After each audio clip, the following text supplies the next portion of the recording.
झांसी प्रयागराज शिक्षक निर्वाचन खंड से विधान परिषद चुनाव के लिए माध्यमिक शिक्षक संघ एकजुट से प्रदेश उपाध्यक्ष उपेंद्र वर्मा ने आज अपना नामांकन दाखिल किया। इस दौरान उन्होंने कहा कि वे 3 मुद्दों को लेकर चुनावी मैदान में उतरे हैं।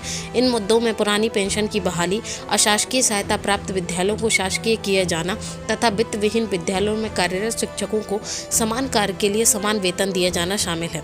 उन्होंने कहा कि दुर्भाग्य का विषय है कि वित्त विहीन का मुद्दा वे शिक्षक संघ उठा रहे हैं, जिन्होंने वित्त विहीन विद्यालयों को मान्यता देते समय बतौर प्रबंधक सरकार से करार किया था। उन्होंने कहा था कि इसके बाद वित्त विहीन शिक्षकों को वेतन संबंधी समस्या को उठाना केवल राजनीतिक कदम है। हम अटेवा के बैनर तले पुरानी पेंशन की लड़ाई लड़ रहे हैं और कई राज्यों में हमने सफलता भी हासिल की है। इस दौरान संघ के प्रदेश महामंत्री राजीव यादव ने कहा कि उनका संघ लगातार शिक्षकों के लिए संघर्ष कर रहा है और संघर्ष का ही परिणाम है कि कई राज्यों में हमने पुरानी पेंशन को बहाल करवाने में सफलता हासिल कर ली है। आने वाले साल 2024 में पूरे देश में पुरानी पेंशन की बहाली को सुनिश्चित कराना हमारा लक्ष्य है। संघ के संरक्षक डॉक्टर हरि प्रकाश यादव ने कहा कि इस चुनाव में उनका संघ पूरी ताकत के साथ अटेवा के बैनर तले किए गए संघर्ष में मिली सफलता को आधार मानते हुए चुनाव लड़ रहा है। जिस तरह से हमने शिक्षकों को अटेवा के बैनर तले लड़ाई लड़कर उनका हक दिलाया था, उससे समूचे खंड के शिक्षक हमारे संघ का समर्थन कर रहे हैं। पुरानी पेंशन बहाली और हमारे अशासकीय सहायता प्राप्त माध्यमिक विद्यालयों का राजकीयकरण और वित्त विहीन विद्यालयों को अनुदान सूची में लिया जाए, ये 3 इशूज हैं। और चौथा जो करंट का मुद्दा है वो है सिटीजन चार्टर। हमारे सभी कार्यालयों में सिटीजन चार्टर लागू हो।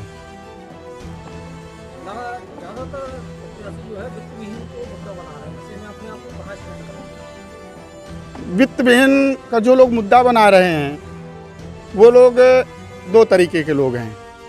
एक हैं जो वित्त विहीन की समस्या को पैदा करने वाले लोग। जब सदन में थे और सदन में जब 7-4 में मान्यता दी जा रही थी वित्त विहीन विद्यालयों को, तब प्रबंधकों ने कॉन्ट्रैक्ट सरकार के साथ उसमें किया व्यवस्था थी कि हम अपने संसाधनों से विद्यालयों को चलाएंगे। और वो लोग आज कहते हैं कि हम वित्त विहीन को समान कार्य का समान वेतन दिलाएंगे, जबकि उसी समय विरोध सदन में करना चाहिए कि इस तरह की बंधुआ मजदूरी की तरह की व्यवस्था सरकार ना करे। और दूसरे जो वित्त विहीन के नाम पर विभिन्न संगठन चला रहे हैं, दुर्भाग्य है उन शिक्षकों का कि वो शिक्षक नहीं, वो उन विद्यालयों के प्रबंधक हैं। जो शोषक है वही उनका प्रतिनिधित्व कर रहा है। एनईपी के बारे में क्या दृष्टिकोण है?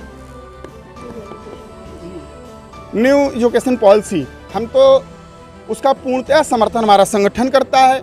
बस एक चीज़ के साथ, जिस तरह की व्यवस्था उसमें की जा रही है कि विद्यालयों में स्मार्ट क्लासेस चलें, ये करें, तो हमारा संगठन ये चाहता है कि आज हमारा अध्यापक गुणवत्तापूर्वक शिक्षा देने में सक्षम है, तो उसी तरह की व्यवस्था सरकार अपने कार्यालयों में करे कि हमारे किसी भी शिक्षक साथी की कोई भी समस्या कार्यालय में लंबित ना रहे। जो सिटीजन चार्टर में व्यवस्था है, लेकिन हम चाहते हैं कि कार्यालयों में भी CCTV युक्त कैमरे रिकॉर्डिंग युक्त लग जाएँ, जिससे कि पारदर्शी व्यवस्था जो सरकार हमारी चाहती है कि 0 टॉलरेंस पर हम भ्रष्टाचार मुक्त व्यवस्था देना चाहते हैं, तो वो अपने कार्यालयों में लागू करे। हम न्यू एजुकेशन पॉलिसी का समर्थन भी करते हैं कि जो भी चीज़ें हैं, आज भी जो हमारा एजुकेशन सिस्टम है वो बेस्ट है। क्या लगता है? ये उसका दुर्भाग्यपूर्ण पहलू है निजीकरण, क्योंकि जो उत्तर प्रदेश है या देश है, हमारा समाजवादी सोच पर काम करता है, समाजवादी सोच रखता है। और क्योंकि जब हमारे माध्यमिक विद्यालयों में मुख्य रूप से मध्यम वर्ग और निम्न वर्ग, जो समाज का दबा कुचला तबका है, उनके बच्चे विद्यालयों में पढ़ने आते हैं, तो जब अब हम प्राइवेट PPP मॉडल की जो बात करते हैं, PPP मॉडल लागू हो जाएगा तो स्वाभाविक रूप से धन का दोहन होगा, शिक्षा दूर हो जाएगी, जो कि हमारी संविधान में व्यवस्था दी गई थी कि सबको शिक्षा। तो हमारा संगठन मांग करता है एक देश एक विधान, तो शिक्षा नीति हो एक समान, दो नावों को चलें।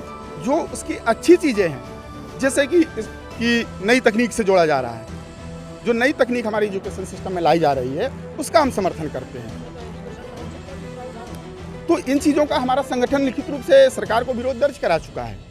जो हमने कहा कि न्यू एजुकेशन पॉलिसी में जो जैसे कि उसमें कहा गया कि हम नए नए संसाधनों का उपयोग करके स्मार्ट क्लासेज या वीडियोग्राफी जो ऑनलाइन व्यवस्थाएं हैं, क्योंकि जिससे कोरोना काल में था ऑनलाइन बड़ी कहीं न कहीं लाभदायक रही कुछ चीज़ों में, तो उन चीज़ों का जो उसके सकारात्मक पक्ष हैं उनका हमारा संगठन समर्थन करता है। मैंने पहले कहा कि जो उसके जो निजीकरण है, निजीकरण का तो हम अटेवा और NMOPS के बैनर तले हम पूरे देश में निजीकरण के खिलाफ आंदोलन चला रहे हैं कि निजीकरण बंद किया जाए, क्योंकि हम शिक्षक और कर्मचारी हैं, तो निजीकरण से हम आप प्रभावित होते हैं कि जब निजीकरण आएगा तो जो प्रबंधक होता है तो वह हमारे यहाँ भी महत्वपूर्ण भूमिका में होता है, तो वो उसी अपने अनुसार व्यवस्था चलाएगा जो नुकसानदेह है।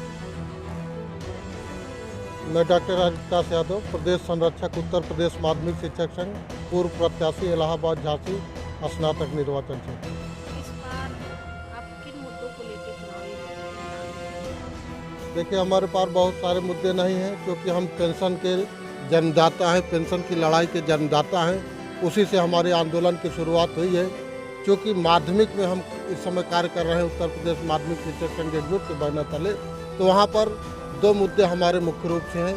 एक तो पहली बात राजकीकरण करवाना है, और दूसरा मुद्दा यह है कि पूरे प्रदेश में सिटीजन चार्टर लागू हो जाए। 2 हमारे मुख्य मुद्दे हैं। और जो रिटायर्ड लोग हैं, विभिन्न तरह के संगठन माध्यमिक में हैं, जिनके अगुआ, जिनके मुखिया जो सेवानिवृत्त लोग हो गए हैं, हम चाहते हैं कि वो अपने पद से त्यागपत्र दें। मैं आप सबके माध्यम से आह्वान उनसे करना चाहता हूँ कि नवयुवकों को आगे ले आएँ, जिससे कि नवयुवक अपनी लड़ाई स्वयं लड़ सकें।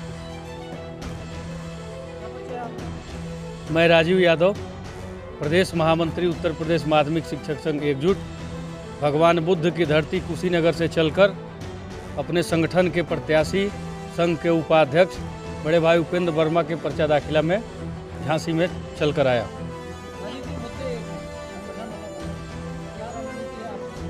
कैसे आप देखिए, हम लोग पिछले 5-6 सालों से संघर्ष कर रहे हैं। पिछले 5-6 साल का हमारे पास संघर्ष की उपलब्धि भी है और भविष्य की योजना भी। पिछले 5-6 साल पहले आप बात करें तो 2015 के पहले पेंशन का मुद्दा किसी भी संगठन के एजेंडे में था ही नहीं। हम लोगों ने अटेवा के बैनर तले पुरानी पेंशन के मुद्दे को गंभीरता से लड़ा, और आज स्थिति ये आ गई है कि विधानसभा, लोकसभा से चर्चा होते होते आज 5-5 राज्यों में पुरानी पेंशन व्यवस्था बहाल हो चुकी है। आज जो पेंशन की लड़ाई आप जो देख रहे हैं, जितनी ऊंचाई पे पहुंची हुई है, उसमें उपेंद्र वर्मा जो अटेवा के बैनर तले, हम लोग लखनऊ में 2016 में भूख हड़ताल किए थे, लगातार उपेंद्र वर्मा के नेतृत्व में हम लोगों ने पेंशन की लड़ाई अटेवा के बैनर तले मजबूती के साथ संघर्ष किए हैं, और पेंशन का मुद्दा आज कहीं ना कहीं ये लगने लगा है कि 2024 तक मुद्दा हल होने वाला है। आज जब पेंशन की लड़ाई को जब 2015 के पहले कोई पूछने वाला नहीं था, उस समय से लेकर हम लोगों ने आज जिस ऊंचाई तक पहुंचाया है, और उसके साथ साथ हम लोगों ने आज मुद्दे को हल करने की स्थिति में पहुंचा दिए हैं। साथ ही साथ भविष्य की हमारे पास प्लानिंग है। माध्यमिक शिक्षक संघ में जितने गुट हैं, वो सभी गुटों के जितने प्रदेश अध्यक्ष हैं, सब लोग रिटायर हो चुके हैं। समस्या नौकरी वाले लोगों की है, कार्यरत लोगों की है, और लड़ाई को लड़ रहे हैं जो लोग रिटायर हो चुके हैं।